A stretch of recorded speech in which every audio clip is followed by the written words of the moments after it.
Usa ka pagtuo, usa ka tingog, usa ka katawhan.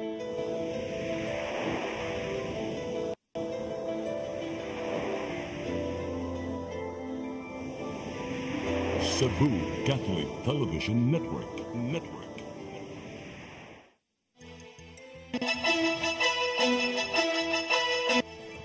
Uluhan sa mga balita sa Sayri 47. Gatusan ka mga pamilya sa Lapu-Lapu City ug Mandaue City apektado human sa nagtinubagay nga sunog. Cebu City Government misaduldo sa PDEA human nasignit ang binultong shabu sa pantalan. Bishop Labajo niabot na sa Agusan del Sur alang sa installation sa Diocese of Prosperidad. Mag-inahan, patay human gituuhang gitigba sa amahan sa Dakbayan sa Naga.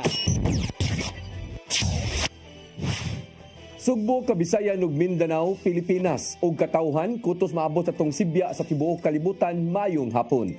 Live kita karon sa CCTN Channel 47 ug kini ang tulumanon sa nag-unang kasayuran nga angay natong masayran. Ako si Dennis Tabar. Tulumanon sa patas ng mga balita ug opinyon. Ako si Danica Caballo. Kini ang Sayri 47.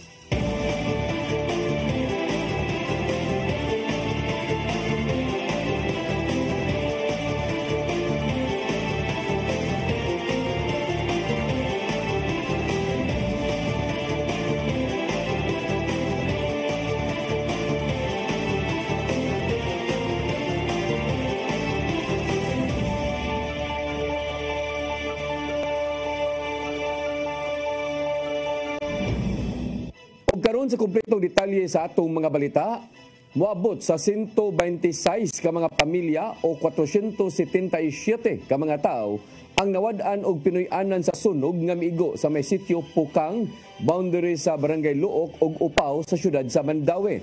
Usa-usab ang patay sa sunog human giatake sa kasing-kasing. Ang kasayuran ihatod ni Mary Rose Sagarino. Sa gym sa barangay, kasamtangang gihikling ang mga nasunugan sa City Upukang, boundary sa Barangay Luok ug Upaw sa siyudad sa Mandaue. Moabot sa usa ka gatos ka mga panimaya ang naugdaw sa sunog. 51 niini sa Upaw samtang 49 sa Luok. 126 ka pamilya o 477 ka mga individual ang nawadan og pinuy-anan. Ang sunog miulbo kapin alas 5 sa hapon ni atong Biyernes. Giisa ngadto sa 4th alarm og hingpit nga napaong human sa duha ka oras. Ang daan is kaning gamay lang kayo. So makasuod sa amo isang among penetrator na trucks. Nya ang amo mga Rosenbauer ug ang amo mga tanker sa gawas lang so nag fire truck relay lang may. Atol sa sunog, usa ka 61 anyos usab nga ginang ang nakaangkon og first degree burn. Gida kini sa ospital apan gideklarar nga patay human sa pipila ka oras. Announcement sa yang death is giatake tungod sa nervyos kaning acute myocardial infarction. Dili tungod sa sunog pero indirect. Padayon pa ang investigasyon sa kabumbiruhan sa hinungdan sa sunog apan usa sa gitanaw ang nabiyaan nga luto gamit ang butane. Insulti lang ako ang bataan na naglungag siya na.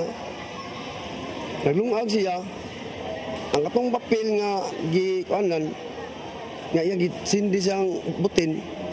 Yang nabiyaan ba nabutang sa sa papel nga kuan mo siya. Samtang sa sesyon sa konseho kaganinang buntag, gi-commend ni Consel Jan Delmar ang Mandaue City Fire Office, City DRMO ug uban pang mga volunteers og station nga nitabang sa pagpaong sa kayo. Dugang pa ni Delmar nga makadawat og pinansyal nga ayuda ang matag pamilya nga naapektaran sa sunog. Through CSWS, based on what I remember, 5,000 for the partially damaged and 10,000 for the totally damaged. Ang mga nasunugan nakadawat usab og pasiunang atabang sa ilang mga gikinahanglan gikan sa syudad ug buhatan sa Congresswoman Mary Rose Sagarino. CCTN News.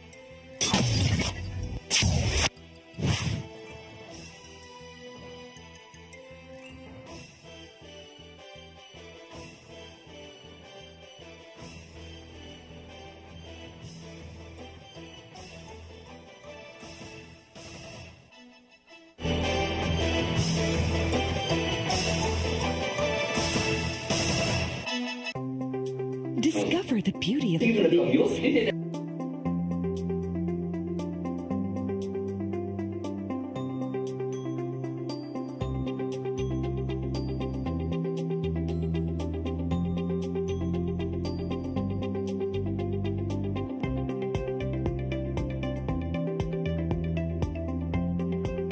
with Philippine Airlines, the country's flag carrier.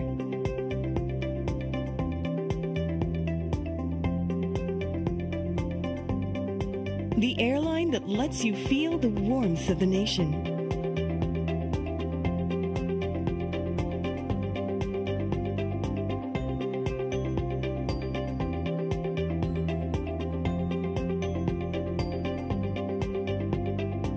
Mabuhay.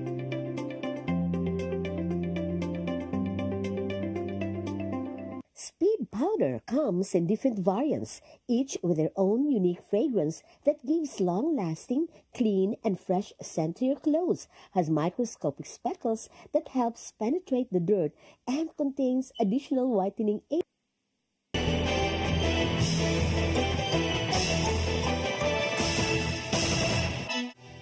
Balik sa atong mga balita, moabot usab sa 38 ka panimalay ang naugdaw samtang unom. Ang partially damaged sa nahitabong sunog sa Barangay Paho, Dakbayan sa Lapu-Lapu. Usa sa gitan-aw sa kabumberohan nga hinungdan mao ang pagduwa og lighter sa mga bata. Ang kasayuran hatod ni Crystal Joy Pelerca. Moabot sa 38 ka mga panimay ang naugdaw samtang unom ang na-partially damaged sa nahitabong sunog sa sitio Sangi Interior, Barangay Paho, Dakbayan sa Lapu-Lapu ni adtong Biyernes sa hapon, Enero 24. Nadawat sa Lapu-Lapu City Fire District ang maong alarma alauna 32 sa hapon. Matod ni FO1 Vincent Ray Reyes, ang fire investigator, nga daling nakakatap ang maong sunog tungod kay ginama sa light materials ang sagad sa mga panimay. Nidugang pa ang kusog nga hangin sa maong higayuna. Pagka diha na sa tunga, sa mo tumisig ka kusog, no tunga na ay abot ang alarma o trip alarm, tingkad kung diring kusog hangin. Dali gid kay nagbalibalik yung hangin ato. Nagdisod usab sila sa pagresponde tungod sa kasundunon sa mong dapit ug nagdisod sa pagsud ang ilang mga dagko nga fire trucks. Sa ilang investigasyon, nagsugod ang sunog sa ikaduhang andana sa panimay ni Wilmer Cheng kung diin nagduwa ang iyang apo og laing tulo ka mga bata nga nagpangidaron og 4 ngadto sa 5 anyos. Sigun pa ni Reyes nga usa sa mga kaduwa sa apo sa tag-iya sa panimay ang nagdala og lighter ug kini mao gigamit sa pagdagkot sa foam. Sa bata aduha nasa ground floor may nakakita na nag-aso na ang second floor pero nagagawas na ang bata. Ang gamit sa bata, ma'am, sa pag-instigar na ko, lighter.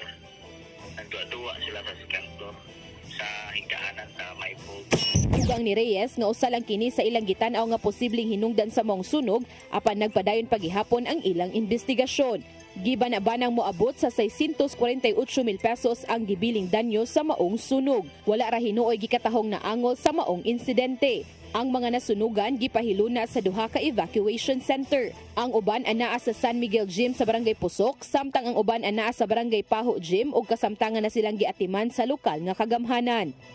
Crystal Joy Pelerca, CCTN News.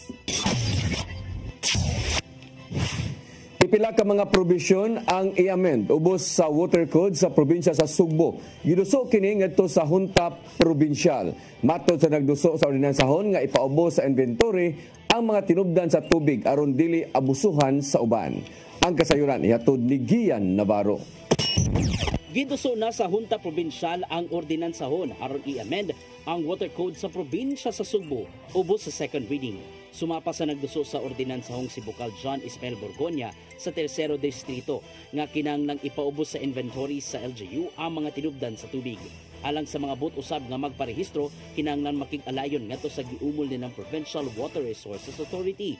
Dugang pa ni Borgoña nga masayon kini itandi sa naandam balaod nga magparehistro sa National Water Resources Authority nga posibleng madugay-dugayan pa. Pila ka tuig di Japon maaksyonan ug walay klaro nga monitoring sa mga water permit application, walay klaro nga monitoring sa ingon tag diyon sa paggamit ang tubig ug pagdevelop. So basically di gyud maato sa National Water Resource Board mo nang gihimo tag ato ang Provincial Water Resource Authority. Samtang gipahaom ang gidusong amendment sa water code ubos sa gipatumang bulk water project sa probinsya. Ilabi na nga giumol na ang Cebu Provincial Inter-LGU Waterworks System nga mo'y mangunay sa pagkolekta og bayronon gikan sa ilang mga konsumidor. Una nang gipatuman ang mong sistema sa lungsod sa Mualboal diin baguhay lang giagni ni Gobernador Gwen Garcia ang mga residente nga magpataod na og tubig gikan sa ilang bulk water project. Subay kini sa tingwa sa Kapitolyo nga magbaton og maayong supply sa potable water ngadto sa matag kabalayan. Hintay na siya authority po mag-cease and desist, no? Sa usa ka, let's say, kung non-compliant or hugaw or uban pa, no? Nga dagkog pabayranan. So, pwede na na-power ni ang Provincial Water Resources Authority nga gi-create sa kaning water code of Cebu. Ubos na ginumol ng Provincial Water Resources Authority. Panguluan kini sa gobernador ug ubanan sa pipila ka mga board members ingon man sa pribadong sektor. Gian Navarro, CCTN News. Nagpatabang sa Malacañang ang nagpailang mga konsumidor sa Metro Cebu Water District sa tingwang masulbad ang giingong kakuwang sa supply sa tubig sa dakbayan sa Sugbo. Matod sa gilawatan nilang suwat ngadto ni Executive Secretary Lucas Bersamin, buot sa baong mga konsumidor nga mohimo og lakang ang Local Water Utilities Administration ngadto sa MCWD. Gitumbok sa maong mga grupo ang dili maayong serbisyo ngadto sa MCWD, sama na lang sa kuwang nga supply sa tubig sa ubang mga barangay. Dugang pa ang giingong dili maayong pagdumala sa kaniadtong chairman of the board nga si Joey Daluz ngadto sa MCWD. May damdumang nagkasumpaki ang kampo nilang Daluz ug kanhi Mayor Michael Rama bahin sa liderato sa MCWD taliwa sa nasinating kanihit sa water supply nga dala sa El Nino phenomenon. Suma pa sa tigpamaba sa MCWD nga si Minerva Herodias nga wala pa nadawat silang buhatan ang suwat gikan sa Malacañang ug mihulagway nga gibanhaw lang ang nabahaw ng isyu.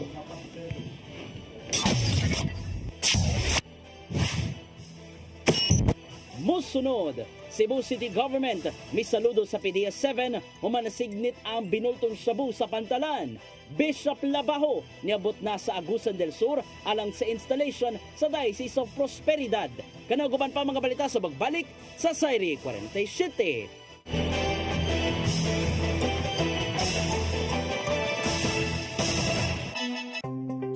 Discover the beauty of the Philippines.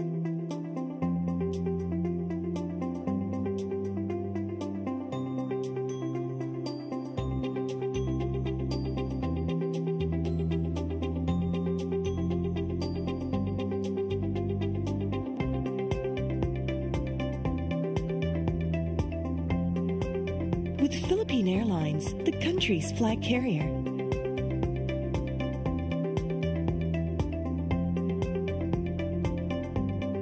The airline that lets you feel the warmth of the nation.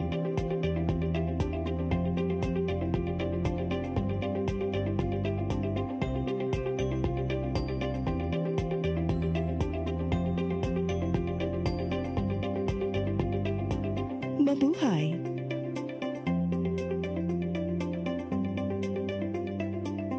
Speed powder comes in different variants, each with their own unique fragrance that gives long-lasting, clean, and fresh scent to your clothes, has microscopic speckles that helps penetrate the dirt, and contains additional whitening agents to achieve a brighter, clean clothes. Speed powder, Bilis Laba, Bilis Linis, a product of Well-Made Manufacturing Corporation. On behalf of Fairchild Cooperative, I would like to thank all the members who have been with us all these years and who continue to support and patronize our services. At this time, I would also like to invite new members who will be part of our growth and push forward for a bigger cooperative movement, not just in Region 7, but the entire country of the Philippines.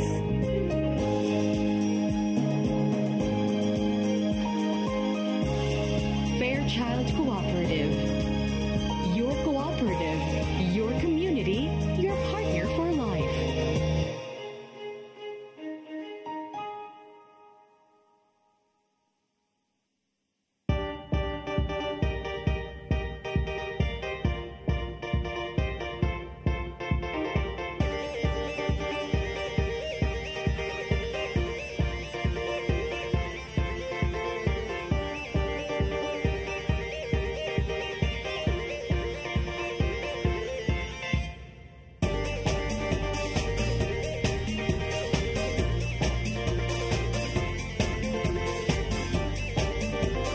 Let your appetite be just right at Sixto and Bening Meat Store. Sixto and Bening Meat Store specializes in chorizo, tocino, beef and pork tapa. Sixto and Bening Meat Store is located at stall number 4849, Unit 1, Meat Section at the Carbon Public Market, Cebu City, with telephone numbers 256-1581 and 259-6569. It's the place where you can find the best meat deal in town.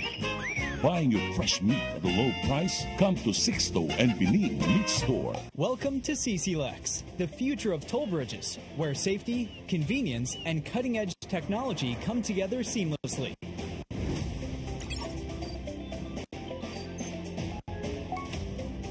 Cebu-Cordova Link Expressway is your state-of-the-art modern toll bridge, a true marvel of engineering, where its towering beauty meets functionality, redefining your travel experience. This 8.9-kilometer expressway boasts a host of remarkable and sophisticated features, pioneering inclusivity in expressways in the country. Our commitment to quality is unwavering. The road surface of our toll bridge is engineered to perfection, providing a smooth and comfortable driving experience. Raises the bar of the lifestyle of people around us. Experience the future of toll bridges with us. Safety, convenience, and exceptional quality await you. CCLEX, your bridge to a better tomorrow.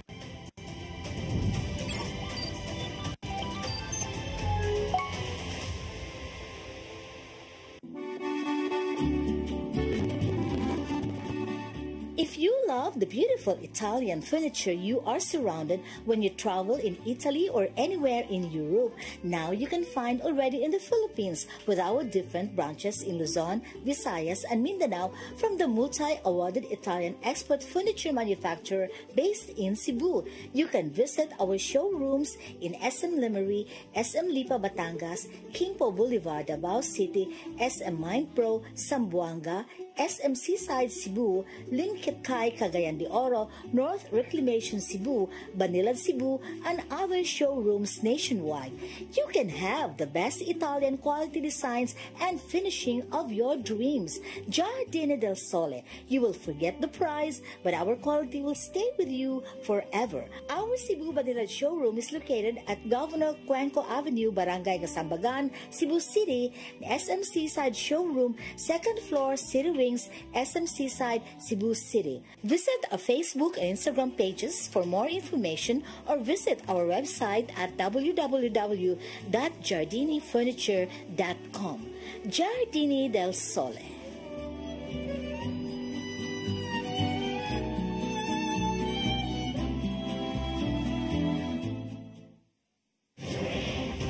Phil Products. Prepare to experience better with Phil Fiber. Two great services for one low price. Digital cable TV. Go digital and enjoy more than 100 channels. No additional charge on premium channels. Pure fiber internet. Fast, consistent, and reliable. No data capping. Watch, surf, and save with Phil Fiber Bundle.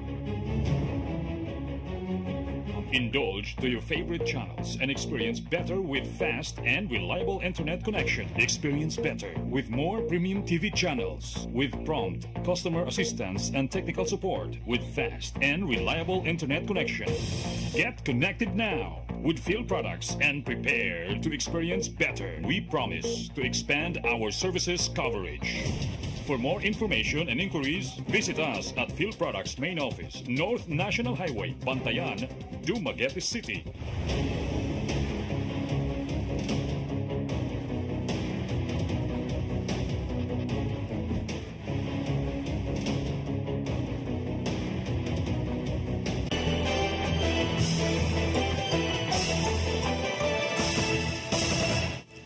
Balik sa ato mga balita, diriot miulbo ang sunog sud sa Cebu City Sports Center atol sa pag-abli na sa State Colleges and Universities Athletic Association Regional Games kagahapon ning adlaw. Sa video nga gi-upload sa Facebook ni Magdaleno Guimar Canillo, makita nga gisuwayan sa pipila ka mga tao og paung sa kayo sawa pa kini nga bahin sa stage. Matod niya nga nahitabo kini atol sa fire dance show.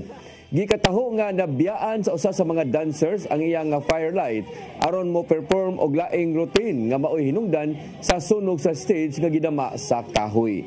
Napaong ra kini sa dihang gigamitan na og fire extinguisher. Samtang sa laing balita, nalipay ang bag-ong pangulo sa kapulisan sa Central Visayas nga si Brigadier General Rodrico Maranan tungod sa gihatag nga suporta sa kagamanan sa dakbayan sa Sugbo ngadto sa Cebu City Police Office. Si Maranan may courtesy call sa buhatan ni Mayor Raymond Alvin Garcia karong adlaw.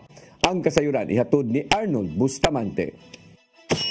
May courtesy call sa buhatan ni Cebu City Mayor Raymond Alvin Garcia, ang bagong bilingkod nga direktor sa kapulisan sa Central Visayas nga si Police Brigadier General Rodrico Maranan. Uban ni Maranan ang hepe sa Cebu City Police Office nga si Police Colonel Enrico Figueroa. Dinggiraig nini ang mayor tungod sa gihatag nga suporta sa kapulisan. Matud ni Maranan nga walay rason nga dili mo trabaho ang kapulisan sa Dakbayan Sugbo aron nga magpabilin ang kahapsay ug kalinaw sa syudad. We are happy that our mayor is very supportive to his police force, the Cebu City Police Office. And of course, being the recipient of the full support of the mayor, the city director should ensure that the peace and order here in Cebu City should be very, very good. There is no reason na hindi magiging maganda ang peace and order dito sa Cebu City, in particular because of the full support of our mayor. Gibutyag ni Maranan nga dali na bago kaniya ang dakbayan sa Sugbo tungod kay dinhi siya na destino netong dekada 90 isip hepe sa Vice Control Section, Theft and Robbery Section of sa Narcotics Command. Doon ay gihimong lahugay ang Pero 7 sa mga personnel apan sa Cebu City Police Office ang gisangon kang Figueroa kung doon ay angayan nga hulipan sa katungdanan ilibin na katong nga misubran na sa tuig ang iyang nga pagkahepe nini sa usa ka police station.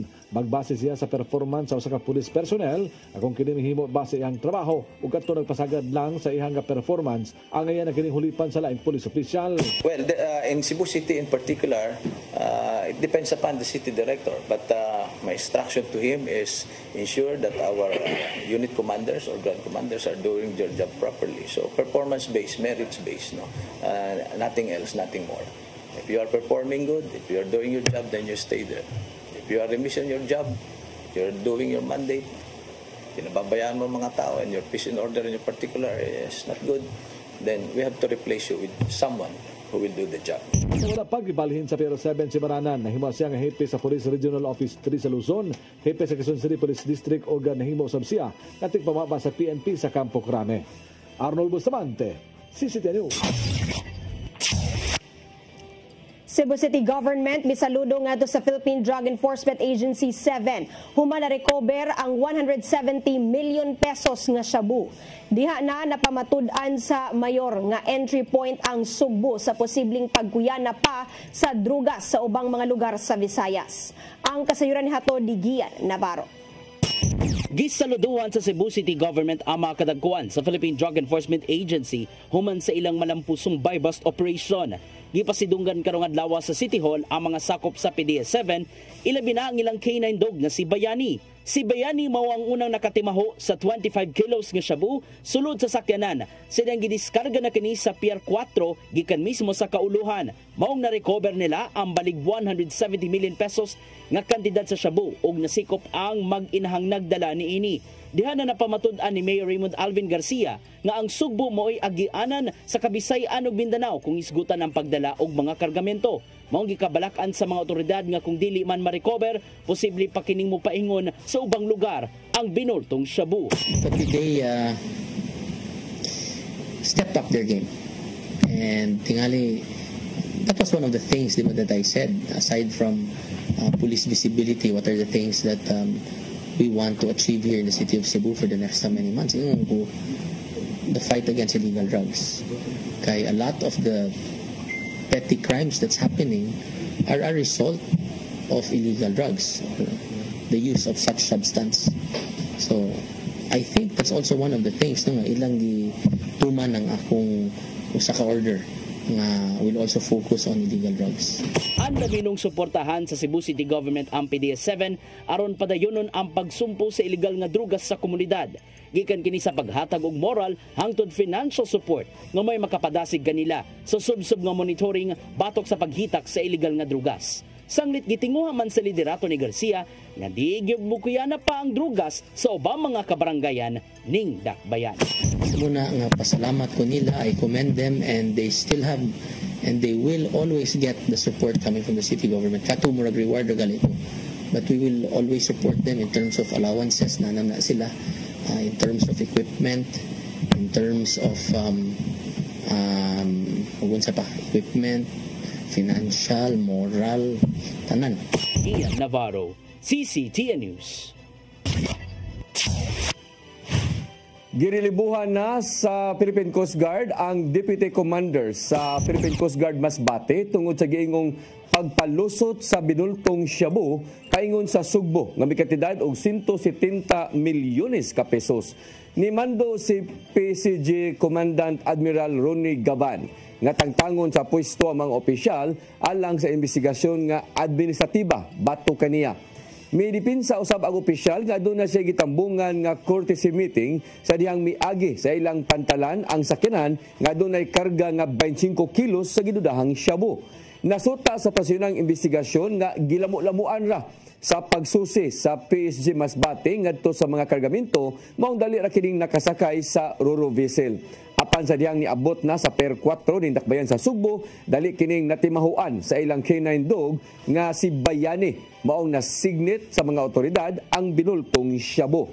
Nagpadayon ang Coast Guard sa pagsusi sa baong insidente aron dili na masubli pa ang pagpalusot sa bisan unsang kontrabando sa mga pantalan.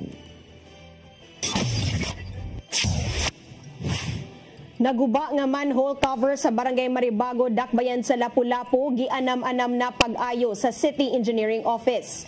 Ning buwan na lang, duha ka mga tinun-an ang nangasamad human mabuwasot sa nangagubang manhole. Ang kasayuran ni hatod ni Crystal Joy Pelerca. Nakaangkon og samad sa ilang mga bitiis ug tiil ang duha ka mga tinun-an sa Maribago High School. Human sila mabuwasot sa manhole sa Datag Maribago, Dakbayan sa Lapu-Lapu sa managlahing higayon ning buwan lang sa Enero. Kini tungod kay guba ang tabon sa maong manhole ug atol sa paghitabo pasado alas 7 sa gabi, igo lang ni palikay ang maong mga tinun-an tungod kay adunay mga sakyan ang nangagi. Wala nila mabantay ang maong manhole tungod kay ngit-ngit ang maong dapit. Matod ni Engineer Perla Amar, ang pangulo sa City Engineering Office, nga giayo na nila ang tabon sa drainage kung asa natagak ang duha ka mga tinun-an. Gibutyag pa niya nga gianam-anam na nila pag-ayo ang mga nangaguba nga manhole. Sigun pa niya nga sa 142 ka mga manhole sa nahisgutang barangay, 58 na niini ang naayo. Ang sa una nga mga flat bars, gipulihan na og mga angle bars aron nga lig-o na gyud ang tabon niini. Karon ang gigamit is flat bars, which is of course madunot yun na madugayan kay especially kung maabtan sa dalang taas ang tubig, maghumol baya siya so mataya, and then napay mga trucks din ang mga dagko kayo ba. Mangyo niya sa mga kapitan sa matag barangay nga kung ugaling adunay susamang sitwasyon niini sa ilang barangay, magbutang gyud og warning signs ug aksyonan dayon aron nga malikayan ang disgrasya. Di man gud na right away maatiman sa syudad kay daghan man tagi-atiman. Ang atong mga kabarangayan, of course ang Barangay Maribago ni hangyo jud ko nga while we have not yet repaired the site, sila na mismo butang og mga warning signs or maybe they will purchase steel plates para temporarily cover ang kanang mga lungag. Samtang aron nga dili usab daling maguba ang mga tabon sa manhole, gihangyo na usab niya ang City Traffic Management System nga limitahan lang ang mga dagkong sakyanan nga moagi sa maong dapit. Crystal Joy Pelerca, CCTN News. Commission on Elections sa siyudad sa Mandawi ni pagawas na og listahan sa mga dapit kung asa lang mamahimong mubutang og mga campaign poster. Kini ipatuman atol sa local election campaign sa Marso. Ang kasayuran ihatod ni Mary Rose Sagarino. Pili lang ang mga lugar kung asa mamahimong ibutang ang campaign poster sa siyudad sa Mandawi. Sa listahan nga gipagawa sa Commission on Elections sa Mandawi, ang poster kinahanglang ibutang lang sa bahin sa Barangay Hall, pampublikong merkado, gym o sports complex, entrance sa kadalanan padung sa barangay ug hawan nga lugar.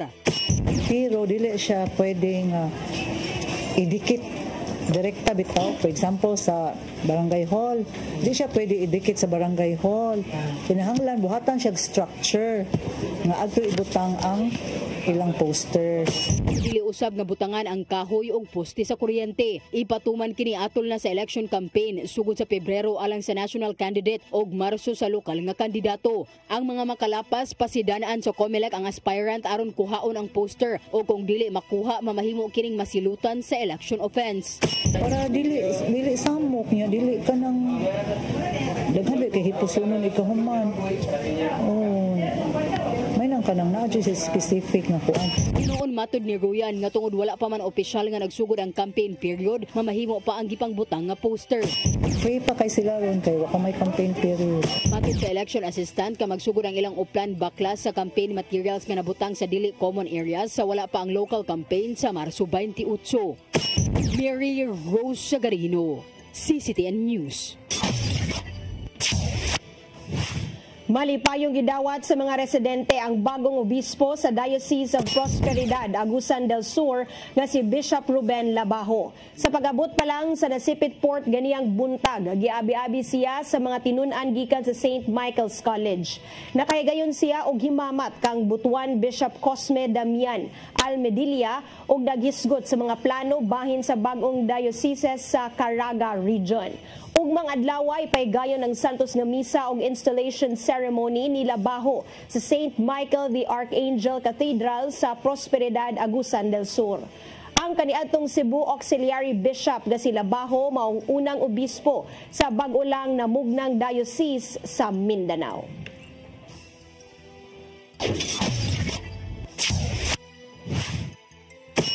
Musunod, mag-inahan, patay, human gituuhang gitigba sa amahan sa dakbayan sa Naga. Kanaguban pa mga balita sa magbalik sa Sayri 47.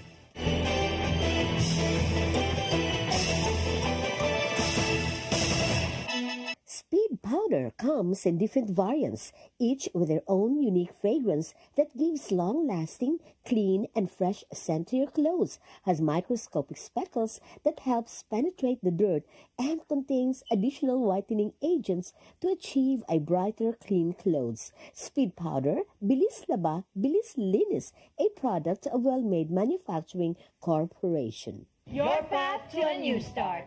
Nutrition. Exercise and elimination. Water. Sunlight. Temperance. Air. Rest and recreation. And most of all, trust in God. Learn from our doctors. Be blessed by the testimonies of our overcomers. Ang inyong programa, alam sa may sakit, walay sakit, ug dili ganahan magkasakit. OzoneMed Wellness Clinic New Start. Napapanood every Saturday, 8 to 9 a.m. Dinhilang sa CCTN Channel 47. New Start, OzoneMed Health and Wellness Talk. Bisitaha ang OzoneMed Wellness Clinic na himutang sa BPI Cebu Corporate Center, Luzon Avenue, corner Archbishop Reyes Avenue, Cebu City. In the heart of Cebu lies an ideal place for the people on the go. Uncle Tom's Cabin Hotel gives guests a convenience of quick and easy access to Cebu's business centers. Offers spacious rooms furnished with all the modern-day amenities. Uncle Tom's Cabin Hotel, located at MP Yap Street, Barangay Capital Site, Cebu City. For reservations, call 032-888-8667. For your printing needs, come to Stitches and Wear. We print t-shirts, jackets, towels, caps, factory, office, and sports uniforms, bags, embroidery products, mugs, umbrella, and other giveaways. For inquiry, contact Samson O. Chu, General Manager, care of Cebu Cube Ice Compound, M. Sinisa Street Extension, Kasuntingan, Mandawi City, Cebu. Telephone number 6332-268-0696 and 346-3358. Cell phone numbers 0916-9263-5216, 0922-890-3302, and 0917-631-3584. Or email us at stitchesandwear@yahoo.com, stitchesandwear@gmail.com, and samichu168@yahoo.com.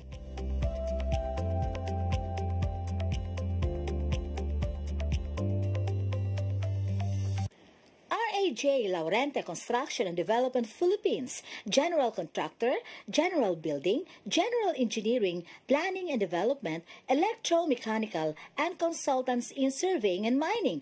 R.A.J. Laurente Construction and Development Philippines is located at MCRA Lawaan 1, Talisay City, Cebu, Philippines. Owned and managed by Engineer Roger Laurente, Engineer Annie Laurente, Engineer Rodney June C. Laurente, and Engineer Ronel Jan C. Laurente.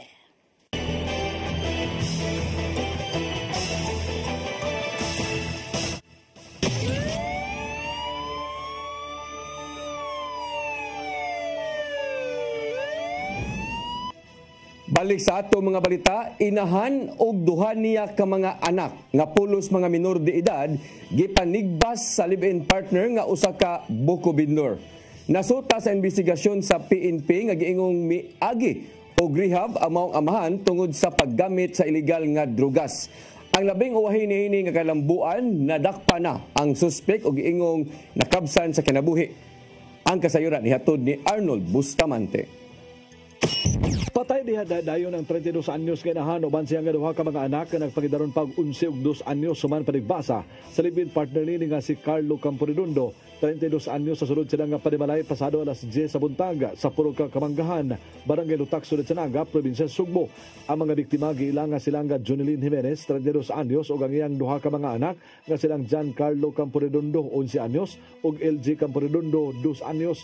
Human sa itabo dali nga misibat ang suspitsado dala-dala pa rini ang hait nga sundang paingon sa bungtod nga gituan nga nagtago-tago sa kakahuyan. Ang Naga City Police Station nilusad na og manhunt preparation sa mga dapit uban sa mga barangay official sa Barangay Lutak. Matod sa mga silingan sa mga biktima nga kanunay na nga mag-away ang mag-live-in partner sa wala pa matino nga hinungdan. Apan usa silang gitugan nga nasulod na sa rehabilitation center si Carlo tungod kay nausab na ang batasan niini tungod matod pa sa paggamit sa legal nga drugas. Gani usa sa mga silingan niini mitugan nga neto lang niagi semana nga matod pa nagtama sa illegal nga drugas ang suspitsado ug hapit usab siya matigbasin niini. Arnold Bustamante, CCTV News. Nadakpan ang usa ka lalaki human gituhang nangawat og mga mahalong relo sulod sa panimalay sa El Tudtud Street, Barangay Mabolo, Dakbayan sa Sugbo. Gidakop mismo sa tag-iya sa balay ang sospek kasi John Tobio Vidal, residente sa Barangay Luz sa Susamang, Dakbayan. Nakuha ni Vidal ang mga relo nga may kantidad matag usa og 30,000 pesos hangtod 100,000 pesos. Nabantayan sa tagbalay nga nakuha sa sospek ang mga mahalong relo. Maong gigukod kini hangtod nga nadakpan sa mga otoridad. Sumapa sa Mabolo Police Station nga nadakpan si Vidal kaniadto og kaso nga pagpayuhot og illegal nga drogas apan nakagawas raw sab kadugayan.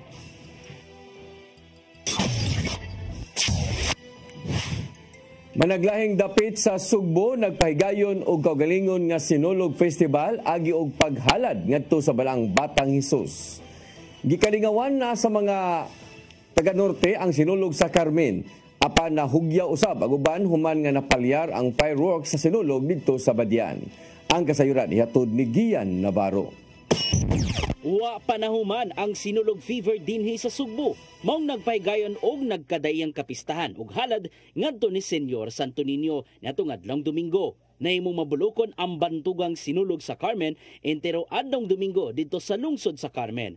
Aron masiguro ang kahapsay sa kasaulugan, wala una pagiya ang mga sakyanan sa mga kalsada tali siyang boundary sa Danau ug Sugod alang sa street dancing. Nagtigi usab kadugayan sa ritual showdown pagkagabi ang 14 ka mga contingents alang sa barangay ug open category. Nakahigayon sa pagsaksi si Gobernador Gwen Garcia og may pahibaw nga migahin ang Kapitolyo og tabang human nakauyon sa Sinulog performance. Makadawat ang matag contingent og 400,000 pesos nga subsidy samtang adunay 5 million pesos ang LGU alang na sa socio-cultural activities. Gikalipa hinuon ni Mayor Carlo Villamor among tanyag aron magmalampuson ang Sinulog sa Carmen nga gilang unang Sinulog Festival dinhi sa Sugbo. Sa bagatambahin, nakigduyog ang LGU Hinatilan sa ilang halad sa Sinulog sa Hinatilan sa susamang panahon. Nahugyaw ang publiko sa gidalit nga Sinulog dance aron tuyong paghalad ngadto sa Batang Hesus. Kuyog usab sa pagsayaw ang ilang mga local officials sa ilang lungsod. Sa Dakbayan sa Sugbo, naimong extended ang Pit Senyor pinaagi sa Sinulog sa Basak Pardo. nalingaw ang katawhan sa street dancing gikan sa 11 ka mga contingents aron pagpakita sa ilang halad sayaw. Gipatuman hinon ang alternatibong ruta aron di maapektuhan ng trapiko human gisirad-an una ang bahin sa Embacalso Avenue. Samtang special guest ang Barrio Basak Pardo contingent nga sa gihapon gipakita ang ilang mabulokong sinulog dance nga una nang gipakita sa nakalabay lang nga sinulog Grand Parade ning Dakbayan. Sa laing bahin nalingaw ang mga ana sa lungsod sa Badian alang sa bagoy lang nahuman nga sinulog sa Badian. Apan makita ning video nga kalit lang napalyar ang fireworks ug na timing nga nibuto duol sa mga nananaw. Maayoy noon nga nakalihay ang mga tawo na ng panahona. Sumapa sa ilang tourism officer nga si Earl Vincent Endab nga walay naangol ato sa pagbuto og dali kining girespondihan sa disaster teams. Padayong gisubay sa LGU uban sa supplier kung unsa man ang mga kakuliang nasugatan sa maong fireworks display. Gian Navarro, CCTN News. Mao kadtong naglangkob sa atong mga balita sa Sayre 47, ako si Dennis Tabar. Ako si Danica Caballes, hangtod ugma sa inyong paboritong tulumanon. Sayre 47.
Sorry ma'am, na-late ko. Nangita pa mong gusto para internet sa kong anak ma'am. Ay, wala na yung problema. Pag sinisibo. Sinisibo.